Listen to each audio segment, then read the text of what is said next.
વડોદરા શહેરમાં વધી રહેલા ટુ વ્હીલર ચોરીના બનાવ વચ્ચે ક્રાઇમ બ્રાન્ચને મોટી સફળતા મળી।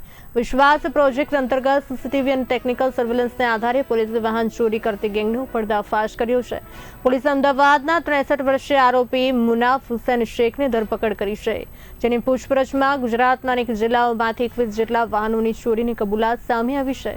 પોલીસે તેના સાથીદાર પાસેથી પણ ચોરીના વાહનો અને એન્જિન સહિતનો મુદ્દામાલ કબજે કર્યો છે। વડોદરા શહેરની અંદર ચાલુ વર્ષની અંદર વાહન ચોરીની ઘટનાઓ બનવા પામેલ અને એમાં પણ એક્ટિવા ચોરી ક્રાઇમ બ્રાન્ચના ધ્યાને આવેલ અને એમાં અમે હ્યુમન ઇન્ટેલિજન્સ અને સીસીટીવીના માધ્યમથી તપાસ હાથ ધરેલ અને ડીસીબીની કેટલીક ટીમો આમાં કામમાં લાગેલ। જે અનુસંધાને એક વ્યક્તિ કે જે મોઢા પર રૂમાલ બાંધીને શહેરના જુદા જુદા જગ્યાઓમાં એ સ્પોટ થયેલ। હવે દરેક જગ્યાએ એનો મોઢે રૂમાલ બાંધેલો જોવા મળેલો અને એનો એન્ટ્રી અને એક્ઝિટ શહેરનો અમે તપાસતા હતા।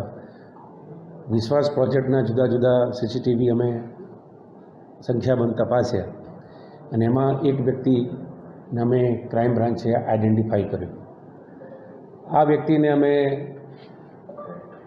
ટુ વ્હીલર એક્ટિવા સાથે અમે પકડ્યો અને એની પાસે જરૂરી પુરાવા માગતા એની પાસે કોઈ પુરાવા નહોતા અને ભરૂચ પાસિંગની એક્ટિવા હતી।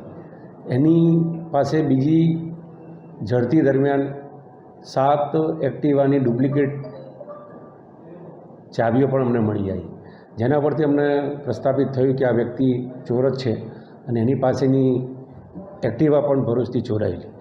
વધુ પૂછપરછમાં અમે કુલે 21 ગુનાઓનો વાહન ચોરીનો ડિટેક્શન કર્યું છે।